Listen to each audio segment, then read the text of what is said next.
Canada পৃথিবীর দ্বিতীয় বৃহত্তম একটি রাষ্ট্র। এমনকি কানাডা, যা কিনা উত্তর আমেরিকার উত্তরের বেশিরভাগ অঞ্চল জুড়েই অবস্থানরত একটি দেশ। এমনকি দেশের 10টি প্রদেশ ও 3টি অঞ্চল আটলান্টিক মহাসাগর থেকে প্রশান্ত মহাসাগর পর্যন্ত, উত্তরে আর্কটিক মহাসাগর পর্যন্ত বিস্তীর্ণ। এটি পৃথিবীর দ্বিতীয় বৃহত্তম রাষ্ট্র সম্পর্কে পরিচিত।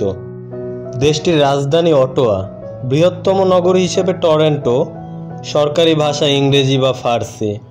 নৃগোষ্ঠী জনগোষ্ঠীর তালিকা বহুত দেশে। এই দেশটির ধর্ম, এক একজন এক এক ধর্মে বিশ্বাসী। দেশটির জাতীয়তা সূচক হিসেবে কানাডিয়ান। যুক্তরাষ্ট্রীয় সংসদ সংবিধান রাজতন্ত্র দেশটি। রাজা তৃতীয় চার্লসের দেশ কানাডা। গভর্নর জেনারেল হিসেবে মেরি সাইমন, প্রধানমন্ত্রী মার্ক কার্নি। আইনসভা সংসদ, উচ্চকক্ষ সিনেট, নিম্নকক্ষ হাউস অব কমন্স। স্বাধীনতা যুক্তরাজ্য থেকে কনফেডারেশন 1987 সালে 1 জুলাই, আবার দেখতে গেলে 1 জুলাই 1867 সালে হয়ে থাকে। ওয়েস্টমিনস্টারে 11 ডিসেম্বর 1931, প্যারিস স্টেশন 17 এপ্রিল 1982। দেশটির আয়তন 99,84,670 কিলোমিটার।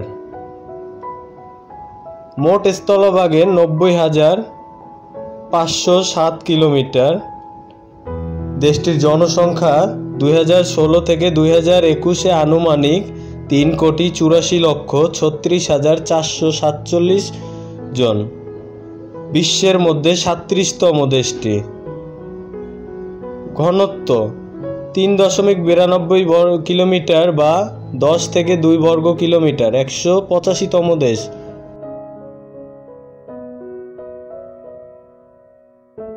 দেশটির মুদ্রার নাম কানাডিয়ান ডলার।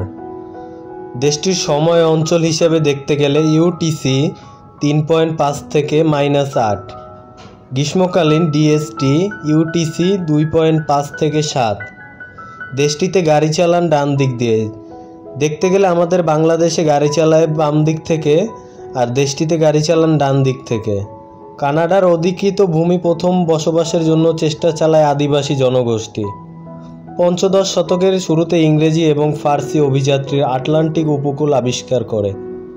পরে বসতি স্থাপনের উদ্যোগ নেয় ফ্রান্স। দীর্ঘ 7 বছরের যুদ্ধ পরাজয়ের ফলস্বরূপ 1763 সালে উত্তর আমেরিকা তাদের সব উপবিন্যাসের ব্রিটিশদের কাছে ছেড়ে দেয়। 1867 সালে মধ্য দিয়ে 4টি স্বায়ত্তশাসিত প্রদেশ নিয়ে দেশ হিসেবে কানাডা গঠন করা হয়। ফলে আরও প্রদেশ হিসেবে অঞ্চল সংযোজন করা হয়। পথ সুগম। ইংল্যান্ড থেকে স্বায়ত্তশাসিত পাওয়ার প্রক্রিয়া ত্বরান্বিত হয়। 1982 সালে জারিকৃত কানাডা আইন অনুসারে 10টি প্রদেশ 3টি অঞ্চল নিয়ে গঠিত হয়। সংসদীয় গণতন্ত্র আইন রাজতন্ত্র উভয়ই মেনে চলে। রাষ্ট্রপ্রধান রাজা তৃতীয় চার্লস ও রাষ্ট্রের সরকার প্রধানমন্ত্রী। কানাডার সরকারি ভাষা ইংরেজি ও ফার্সি। আপনাদের যদি আমাদের ভিডিওগুলো ভালো লেগে থাকে তাহলে অবশ্যই আমাদের ফেস্ট অফ বিশ্ব চ্যানেলটিকে সাবস্ক্রাইব করে পাশে থাকা বেল আইকনটি প্রেস করে দিবেন। নতুন নতুন ভিডিও আপনারা রেগুলার পেয়ে যাবেন প্রতিনিয়তই। ধন্যবাদ। আজকের ভিডিও এতটুকুই।